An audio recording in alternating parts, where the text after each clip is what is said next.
since his debut in 2008. In 2018, he beat Jeff Horn and won the WBO welterweight title, which he's defended 6 times as of June 2023.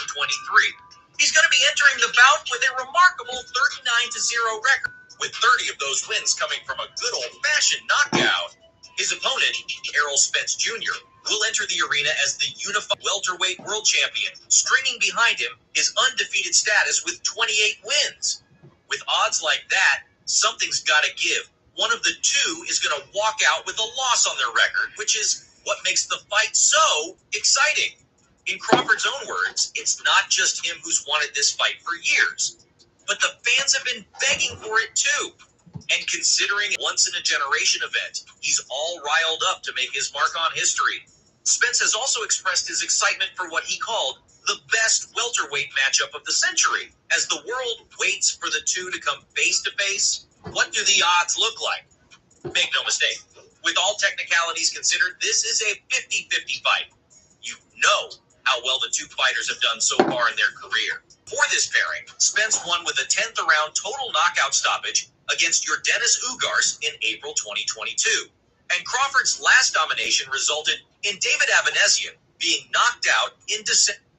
Ever wonder when health will make...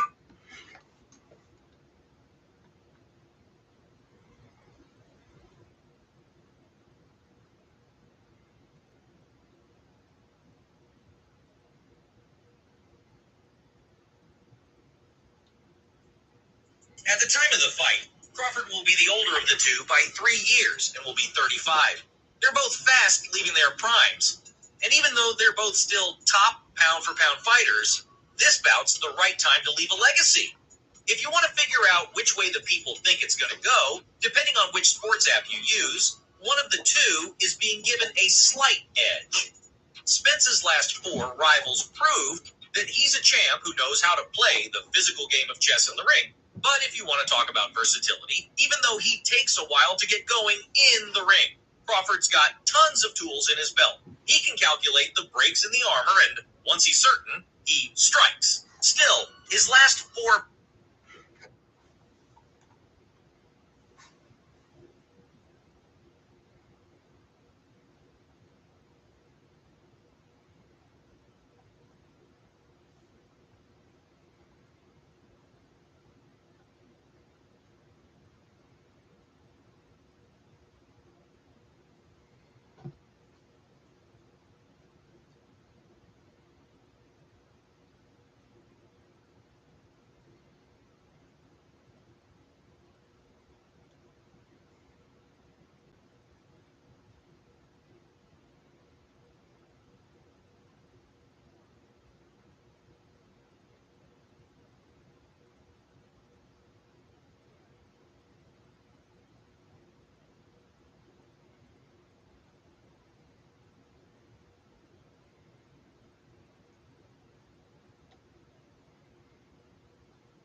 Do me a favor, marry me. Do me a favor, can't you see? I'm on the way to be little island you. Oh, do me a favor, share my love. Do me a favor, tie the knot. Darling, the waving we'll come smiling through. Say the word, dear, we do as I'm supposed to raise. It's that third deal that I should have told you. Don't be afraid to take a chance with me. Oh, you won't regret it when we're one. Oh, baby, we'll have fun. I won't forget it, so do me a favor, dear. Yes, yes, yes. Listen, honey, have you got $1.90? Well, I've got to die. I'm going out here and find the barbers. Yeah, my. For the first time you ever got a $100 bill, Al Capone gave it to him. Now, it's a funny thing how that happened. My father was playing in Chicago. See, Al Capone lived in a suburb of Chicago called Joliet, Illinois. And he was playing in the show one night at the Sherman Hotel, Hotel Sherman in Chicago. And one night they pulled up in the car, and The guys come in and told him, said, come on, Fats, we want to take you somewhere. He said, what? And they pulled a gun on him and told him, come on. So my father was trying to think, what the hell, whose wife am I going out with now that somebody's going to do this to me, right? He didn't know what the hell the problem was, right? So they took him on, blindfolded him, and took him to some place, took the blindfold off, sat him down, and Al Capone said, come on, play for us, Fats. And whatever they asked him to play a tune, they stuck $100 in his pocket. And my father's, when he left out of there, they kept him a day and a half. When he left out of there, all his pockets were full of $100 bills. Got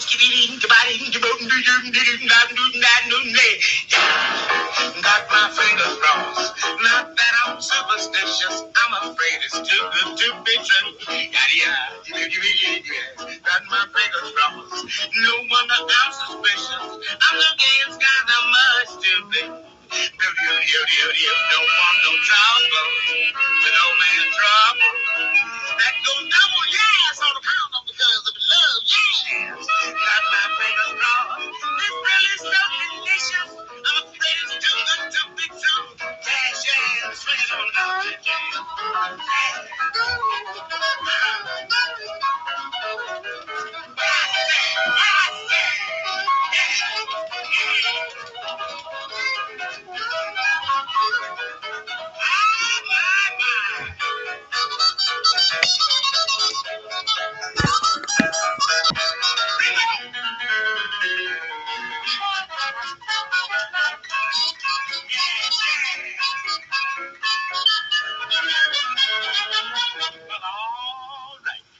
I was not an early riser.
Century, to the likes of Canelo Alvarez and Kell Brook joining the conversation.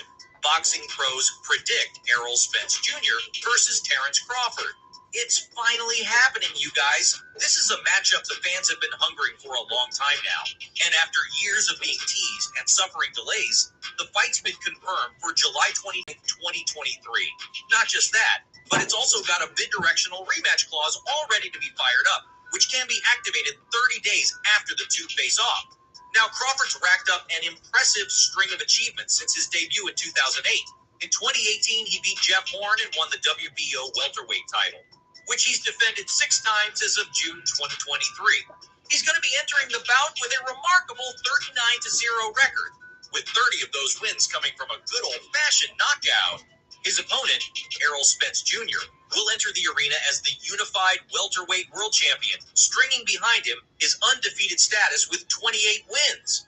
With odds like that, something's got to give. One of the two is going to walk out with a loss on their record, which is what makes the fight so exciting. In Crawford's own words, it's not just him who's wanted this fight for years, but the fans have been begging for it too. And considering it's a once-in-a-generation event, he's all riled up to make his mark on history. Spence has also expressed his excitement for what he called the best welterweight matchup of the century. As the world waits for the two to come face-to-face, what do the odds look like? Make no mistake, with all technicalities considered, this is a 50-50 fight. You know how well the two fighters have done so far in their career. Before this pairing, Spence won with a 10th round total knockout stoppage against Yordenis Ugar's in April 2022. And Crawford's last domination resulted in David Avanesian being knocked out in December 2022. At the time of the fight, Crawford will be the older of the two by 3 years and will be 35. They're both fast, leaving their primes. And even though they're both still top pound-for-pound fighters, this bout's the right time to leave a legacy. If you want to figure out which way the people think it's going to go, depending on which sports app you use, one of the two is being given a slight edge. Spence's last 4 rivals proved that he's a champ who knows how to play the physical game of chess in the ring. But if you want to talk about versatility, even though he takes a while to get going in the ring, Crawford's got tons of tools in his belt. He can calculate the breaks in the armor, and once he's certain, he strikes. Still, his last 4 matchups were against fighters that he had some kind of edge over. So the world will have to wait and see, but if you want some more predictions, you can totally ask Teddy Atlas. The legendary analyst and trainer has some strong ideas about how it's all going to go down. A museum.